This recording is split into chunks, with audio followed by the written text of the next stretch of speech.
قابل صد احترام حضرات شائقین و شائقات سچا پیغام، السلام علیکم ورحمۃ اللہ وبرکاتہ۔ آج کی محفل میراث النبی کے نورانی پروگرام میں آپ کا استقبال ہے۔ اہلا و سہلا مرحبا۔ ہم آپ تمام حضرات و مستورات کا خیر مقدم کرتے ہیں۔ محترم حضرات و خواتین، تعلیم کا آغاز ہو رہا ہے۔ سب سے پہلے آداب تعلیم کا لحاظ کرتے ہوئے تعلیم کی طرف متوجہ ہو جائیں۔ پورے دھیان سے سننا، عمل کی نیت سے سننا اور تبلیغ کی نیت سے سننا، یعنی سنی ہوئی باتیں دوسروں تک پہنچانے کے جذبے سے سننا۔ چند خاص آداب تعلیم ہیں، امید ہے کہ آپ حضرات ان آداب کا ضرور خیال رکھیں گے۔ جزاکم اللہ۔ بسم اللہ الرحمن الرحیم۔ کسی مسلمان کی مدد کرنا، کسی مسلمان کا کوئی ضروری کام کر دینا یا اس کے کام میں مدد کرنا یا اس کی کوئی پریشانی دور کر دینا بھی ایسا عمل ہے جس پر حضرت صلی اللہ علیہ وسلم نے بہت بڑے اجر و ثواب کے وعدے فرما رکھے ہیں۔ حضرت عبداللہ بن عمر رضی اللہ عنہما فرماتے ہیں کہ حضرت صلی اللہ علیہ وسلم نے ارشاد فرمایا، جو شخص اپنے کسی بھائی کے کام میں لگا ہو، اللہ تعالیٰ اس کے کام میں لگ جاتے ہیں، اور جو شخص کسی مسلمان کی کوئی بے چینی دور کر دے، اللہ تعالیٰ اس کے صلے میں اس سے قیامت کی بے چینیوں میں سے کوئی بے چینی دور فرما دیتے ہیں۔ کسی شخص کو راستہ بتا دینا، کسی کا سامان اٹھانے میں اس کی مدد کر دینا، غرض خدمت خلق کے تمام کام اس حدیث کی فضیلت میں داخل ہیں۔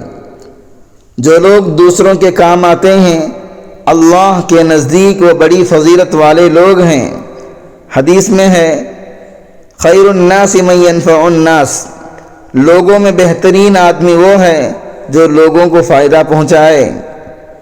لہذا خدمت خلق کا ہر کام چھوٹا ہو یا بڑا، اس کے مواقع تلاش کرنے چاہیے، اس سے انسان کی نیکیوں میں بہت اضافہ ہوتا ہے۔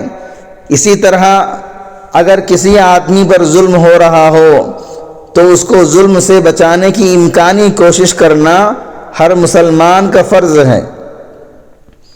ایک حدیث میں حضرت صلی اللہ علیہ وسلم کا ارشاد ہے کہ مسلمان کا بھائی ہے، نہ وہ اسے بے یار و مددگار چھوڑتا ہے، نہ اس سے جھوٹ بولتا ہے یا وعدہ خلافی کرتا ہے، اور نہ اس پر ظلم کرتا ہے۔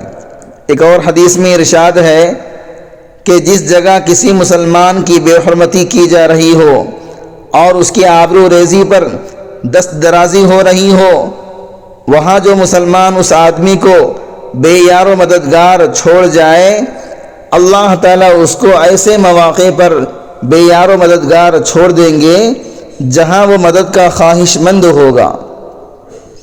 اور جس جگہ کسی مسلمان کی آبرو ریزی ہو رہی ہو یا بے حرمتی ہو رہی ہو، وہاں اگر کوئی مسلمان اس کی مدد کرے تو اللہ تعالیٰ ایسی جگہ اس کی مدد کریں گے جہاں وہ مدد کا خواہش مند ہوگا۔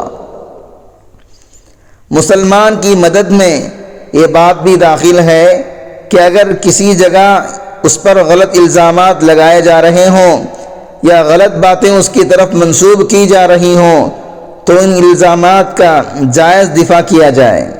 چنانچہ حضرت ابو درداء رضی اللہ عنہ سے روایت ہے کہ حضرت صلی اللہ علیہ وسلم نے ارشاد فرمایا، من ذب عن ارض اخیہ رد اللہ النار عن وجہہ یوم القیامہ، جو شخص اپنے کسی بھائی کی آبرو کا دفاع کرے، اللہ تعالیٰ اس کے چہرے سے جہنم کی آگ کو ہٹا دیں گے۔ معزز شائقین و شائقات سچا پیغام،